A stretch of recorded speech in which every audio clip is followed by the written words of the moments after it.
Hello, hello. I'm Chris with the Legacy team, and in this video, we're going to continue the kitchen cabinet project. Now, in past videos, we have also shown not only the cutting but assembly of the cabinet boxes. In this video, we're going to show some of our secrets of installing those cabinet boxes at the job site. So let's get started.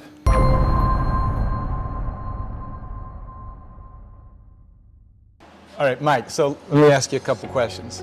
This looks like you're building a ladder for your grandchildren's swing set or something. What's going on here? Yeah. Well, this is a detached toe kick, or a platform toe kick. Some people call them ladder toe kicks. And this is my preferred method of installing and building cabinetry. And it revolutionized our installations. We mount the back of this to the wall, to the studs generally, sometimes to the plate, but mostly to the studs if we can. And then I have leveler bolts that are on the front. And that can be done in different ways. I have my own preferred way. We'll get to see that and we'll see that later. later. Right, yeah. cool.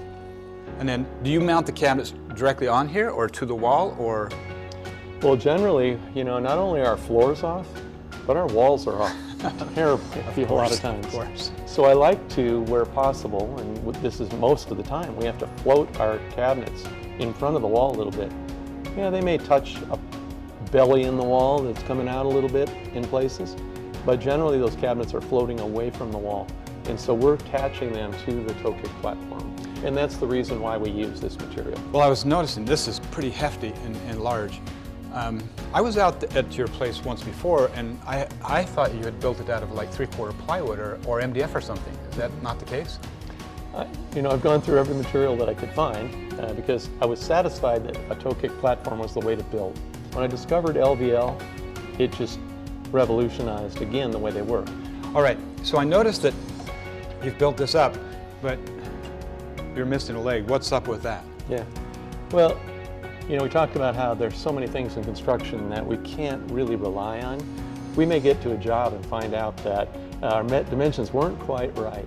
And so what I don't want to have happen is I don't want my toe kick platform to come out into openings, like where the range goes, maybe where your dishwasher goes. Yeah. So if I leave that end open, I can take a skill saw and run right through it, trim a little off, or my miter saw, knock it off, and then put in my filler. All right, well, let's go ahead and build the last one.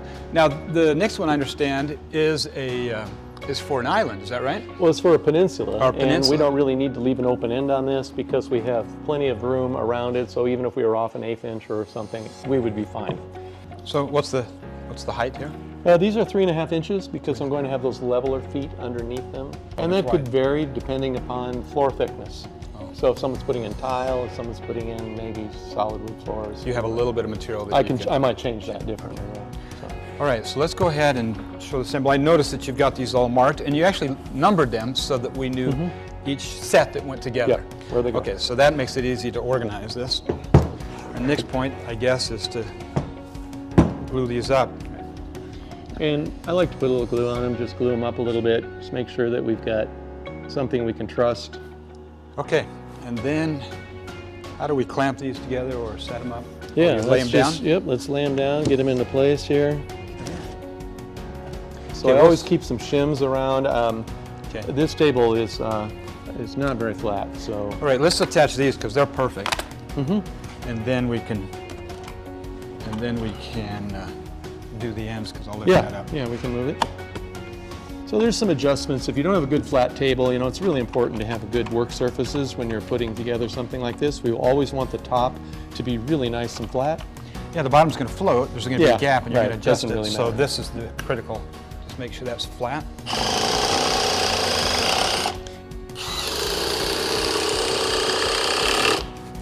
So you don't pilot hole or any of those. Just run the screw straight in. Yep. Okay. If you use the right screw, it's pretty easy to do that. Not a problem. I love these construction screws with Yeah, that they work, T25 they work head. well. They're strong. They're just Right. awesome.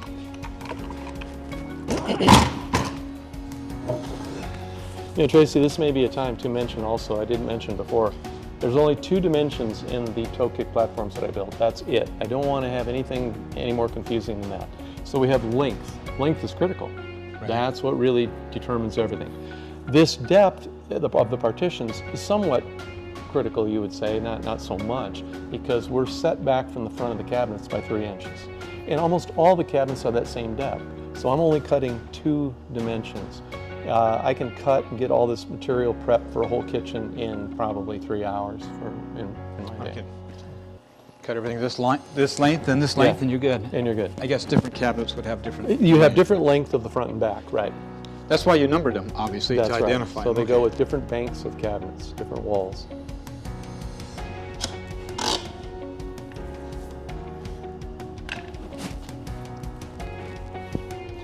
So we'll let gravity help us a little bit on putting this one together. Okay, and then just screw it straight down. Yeah. And let me get a clamp for you. Okay.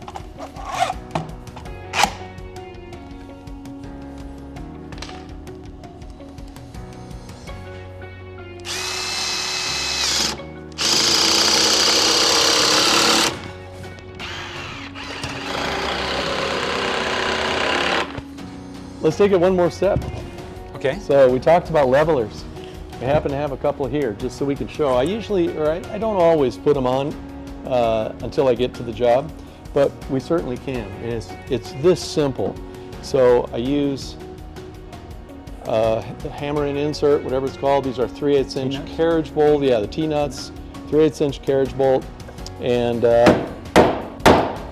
I'm done. That's all it takes. So you pre-drilled. I pre-drilled these, yeah. It looks like you're going to attach this to the wall, so we really don't need levels Well, here. actually, you know what? Because this is a peninsula, we do. Oh, and so I that's forgot why you that. have- Yeah, but typically, if you're attaching this to the wall, this would be the side that's the front. This would be the side you level. Okay. So But we'll both. put additional ones in here because it's a peninsula. Perfect. After all the toe kicks and cabinet boxes were assembled, we were able to proceed with the installation. The first step was to position, level, and mount all of the toe kicks to the walls and floor. Afterwards, we were able to position and mount all of the lower cabinet boxes. However, the 2 lower corner cabinets were too large and had to be assembled at the job site. With the corners in place, the rest of the lower cabinets were able to be positioned, spaced out, and mounted securely to the toe kicks. Afterwards, the upper cabinets were installed using French cleats.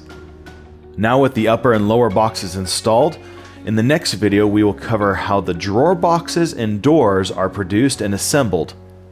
All the cabinet box dimensions were so accurate because they were all produced on the CNC machine. Even an entire wall of assembled cabinet boxes wasn't out more than a 32nd of an inch. A big shout out and thank you to Michael Zamarza for taking the time and willing to share his experience and guiding us through this project. Now, if you're interested in learning more about what a Legacy CNC can do for you, I recommend visiting our website at legacywoodworking.com. Now, if you're interested in seeing more CNC cutting demonstrations, just click right over there. Don't forget to like, subscribe, check that notification box so you can be notified when new videos like this come out. And as always, thanks for watching. And remember, Legacy solves more woodworking problems than any other CNC manufacturer in the industry.